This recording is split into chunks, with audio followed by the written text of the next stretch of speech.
വളരെ കറക്റ്റ് ആയിട്ടാണ് പറഞ്ഞത്. ഒരു ജീവനുള്ള ഭൂതം തന്നെയല്ലേ? എന്റെ കാറ് കണ്ടാൽ മുഴുവൻ ലോകം വിറക്കിയല്ലേ? ഭൂതമാണെന്ന് വിചാരിച്ച്. കൊള്ളാം ബോസേ, കൊള്ളാം. അടിപൊളി കാറാ ഉണ്ടാക്കിയിരിക്കുന്നേ. നമ്മളിവിടെ റിമോട്ടാ ഉപയോഗിക്കുന്നേ. ആൾക്കാരിത് ഭൂതക്കാരാണെന്ന് പറഞ്ഞ് പേടിച്ച് വിറയ്ക്കട്ടോ. സാറ് വേറെ വണ്ടിന്നാവും സംസാരിക്കുന്നേ. പക്ഷെ ആ കാറിൽ നിന്ന് ശബ്ദം പുറത്തേക്ക് വരുമ്പോണ്ടല്ലോ, ഭൂതം പറയണ പോലെ ഇത് കാണുമ്പോ തന്നെ ആളുകളെ ബോധം കെടും. പക്ഷെ ഒരേ ഒരു കുട്ടിയെ ഒഴിച്ചു മാത്രം അവൻ എന്റെ പുറകെ ഓടുകയായിരുന്നു. ഒരു പക്ഷേ അവൻ അറിഞ്ഞു കാണത്തില്ല ഈ കാറിൽ വേറെ ഡ്രൈവർ ഇല്ല എന്നുള്ള കാര്യം. ഇനി മുഴുവൻ നഗരം എന്റെ കാറ് കണ്ട പേടിച്ച് വിറയ്ക്കും. എന്നിട്ട് ഈ പേടിയുടെ ബലത്തിൽ നമ്മൾ എല്ലാവരുടെ കയ്യിൽ നിന്ന് മോഷ്ടിച്ച് നമ്മൾ ഇവിടുന്ന് രക്ഷപ്പെട്ട് കളയും. എന്നിട്ട് പുതിയ നഗരത്തിൽ പോയിട്ട് ഇതേ പരിപാടി ചെയ്യും. അല്ല, സാറിന് ആർക്കും പിടിക്കാൻ പറ്റൂല. പക്ഷെ ആ പയ്യനെ ശ്രദ്ധിക്കണം നമ്മൾക്ക്. അവൻ വളരെ ഫാസ്റ്റ് ആയിട്ടാണ് സൈക്കിൾ ചവിട്ടിക്കൊണ്ടിരുന്നത്. കാറിനേക്കാളും വേഗതയായിരുന്നു അവന്റെ സൈക്കിളിന്. എന്തോ ഒരു വിശേഷമായ കാര്യമുണ്ട് അവനിൽ. അതെ, ഇപ്പൊ ഭൂതങ്ങളൊക്കെ കാറിലും യാത്ര ചെയ്യാൻ തുടങ്ങി. ഞാനൊന്നും വിശ്വസിക്കുന്നില്ല അത് ഭൂതമാണെന്ന്. ചിലപ്പോ ആ കാറ് വല്ല ഏലിയനും ആയിരിക്കും. ഈ ഏലിയനൊക്കെ ഇൻവിസിബിൾ ആകാറുണ്ട്, അറിയോ? നിന്റെ തലയിൽ ഈ ഭൂതങ്ങളും ഏലിയൻസും അല്ലാതെ വേറെ ഒന്നുമില്ലേ? എന്നാ പിന്നെ നീ പറ, പിന്നെ അത് ആരായിരിക്കും? സ്വയം അങ്ങനെ കാർ ഓടുവോ? Remote control. അതെ, റിമോട്ട് കൺട്രോളിൽ ഓടുന്ന കാറായിരിക്കും. അതായത് ഇപ്പൊ എന്റെ സൈക്കിൾ ഉള്ളത് പോലെ. അപ്പൊ പിന്നെ ആ ഭൂതത്തിന്റെ ശബ്ദോ? അതും റിമോട്ട് കൺട്രോൾ മുഖേനയാണ് കാറിൽ നിന്നും വരുന്നത്. അതും എന്റെ സൈക്കിളിൽ നിന്നും വരുന്ന പോലെ. വേണമെങ്കിൽ ഡെമോ കാണിക്കാം. വരൂ, നിങ്ങൾ എല്ലാവരും ഗാലറിക്ക് വരൂ.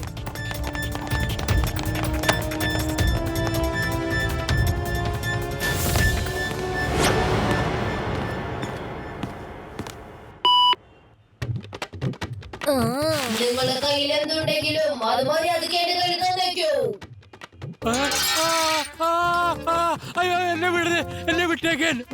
എന്റെ പുറകിൽ നിന്ന് മാറി ഭൂതമേ, ഞാൻ രക്ഷപ്പെടട്ടെ. അയ്യോ, എന്നെ രക്ഷിക്കൂ, ഭൂതത്തിൽ നിന്ന് രക്ഷിക്കൂ. ആരാ പറഞ്ഞത്? ഞാൻ ഇപ്പോൾ തന്നെ കേട്ടതാണല്ലോ ആ സൈക്കിൾ സംസാരിക്കുന്നത്. അതിൽ ഭൂതമുണ്ട്. ഇല്ല മുത്തശ്ശ, അത് സംസാരിച്ചത് ഞാനായിരുന്നു. അത് എന്റെ ശബ്ദമായിരുന്നു. എന്റെ സൈക്കിൾ ഗാഡ്ജറ്റ് ഉള്ള കാര്യം മുത്തശ്ശൻ ഇത്രയും പെട്ടെന്ന് മറന്നോ? ഞാൻ മുത്തശ്ശനോട് നേരത്തെ പറഞ്ഞതാണല്ലോ. അങ്ങനെയോ? ഞാനും അത് ആലോചിച്ചോണ്ടിരുന്നേ.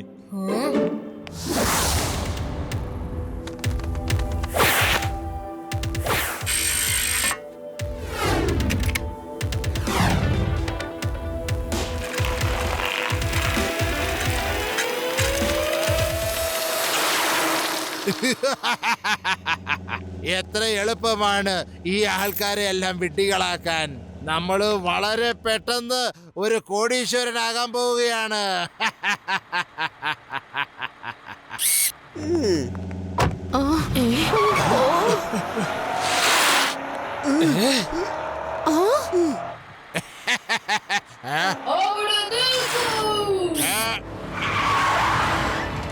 ഇതെന്റെ നഗരമാണ്. ഇവിടെ ആർക്കും ഒന്നും മോഷ്ടിക്കാനാവില്ല. മോഷ്ടിച്ച സാധനങ്ങളെല്ലാം തിരിച്ചു തന്നേക്കൂ. ഓടിക്കോ ബോസ്, ഇത് ശരിക്കുള്ള ഭൂതം തന്നെ. ഓടിക്കോ, വേഗം അതിനോട് സോറി പറ, അല്ലെങ്കിൽ നമ്മളെ കൊന്നുകളയോ. മിണ്ടാണ്ടിരിക്കട വിഡ്ഢി, അതൊരു ഭൂതമല്ല. എങ്ങനെ എന്റെ വണ്ടി ഒരു റിമോട്ട് കൊണ്ട് ഞാൻ ഓടിക്കുന്നു? ആ സൈക്കിളും ആരോ റിമോട്ട് കൊണ്ട് ഓടിക്കുകയാണ്. എന്നിട്ട് ഈ സൈക്കിൾ അതേ കുട്ടിയുടെയാണ്. ഇന്നലെ എന്നെ ചേസ് ചെയ്ത അതേ കുട്ടിയുടെ. അവൻ ഇവിടെ എവിടെങ്കിൽ തന്നെ ഉണ്ടാവും. പക്ഷെ അവൻ എന്റെ പ്ലാൻ ഇങ്ങനെ നശിപ്പിക്കാൻ ഞാൻ സമ്മതിക്കില്ല. നീ ശരിയായിട്ടുള്ള ഭൂതമാണോ അല്ലെങ്കിൽ വെറും അഭ്യാസമാണോ? ശരി, എന്നാ ഒരു തീരുമാനം ഇപ്പൊ തന്നെ ഉണ്ടാക്കാം.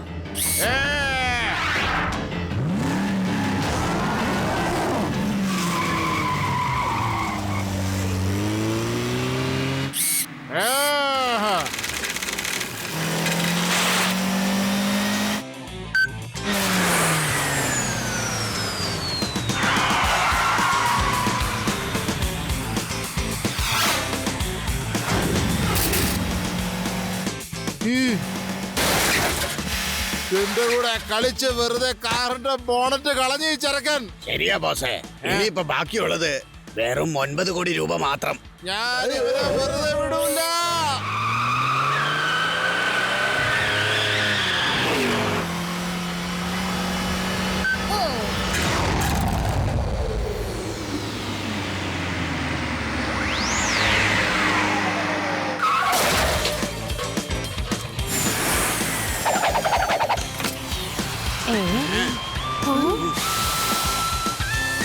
എന്റെ നന്നായിട്ട് ഓടിക്കൊണ്ടിരുന്ന കാർ ഈ ചെറുക്കൻ നശിപ്പിച്ചു കളഞ്ഞു.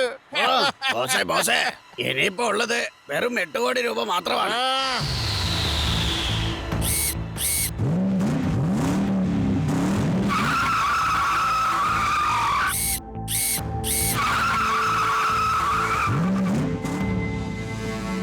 ഇന്ന്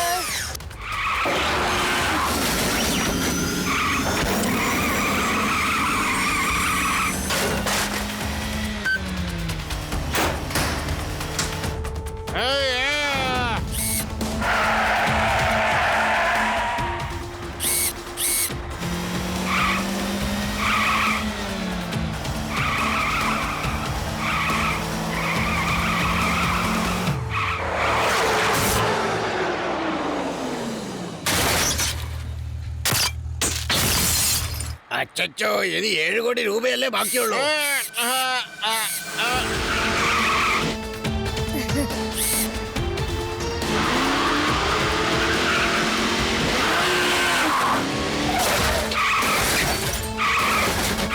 അതെ, എന്റെ ബോസേ, ഇങ്ങനെ ഇടിച്ചിടിച്ച് കോടി രൂപകളാണ് നമുക്ക് നഷ്ടപ്പെടുന്നത്.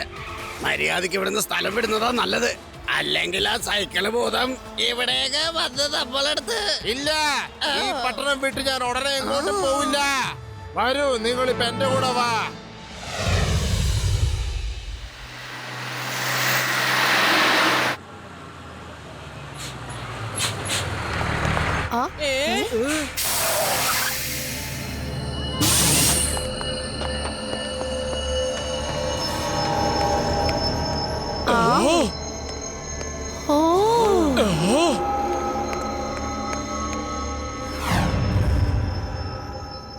നിങ്ങൾ ഒരു ഭൂതമല്ല.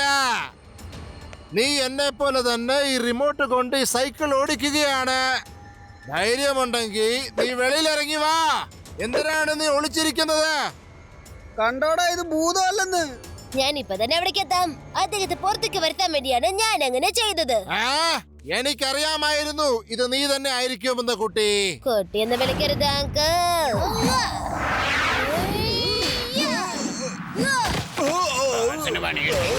ശിവ, ശിവ എന്നാണ് എന്റെ പേര്.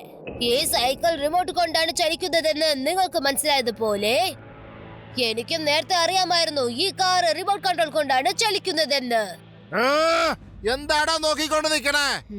അടിക്കടായി കുട്ടിയെ ഈ ശിവന്.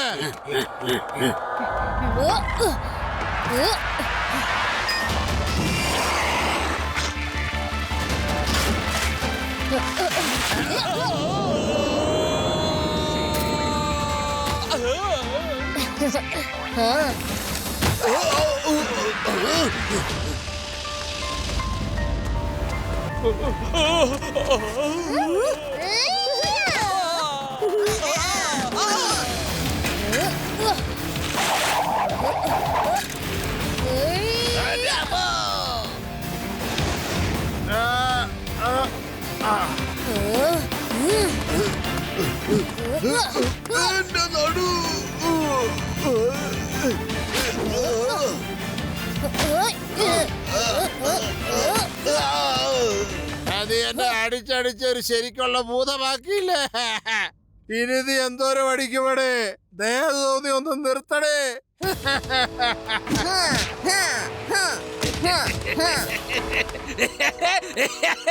ഇനി ഇവനെ തല്ലേണ്ട ചുമതല എനിക്കാണ്. The name is laddu Singh, inspector laddu Singh. മോനെ ദിനേശ, ഇങ്ങ് പോരെ. ഞാൻ നിന്നെ നല്ല പോലെ പരിചരിക്കാം. ജയിലിന്റെ അകത്തേ വന്നേ പോവാം.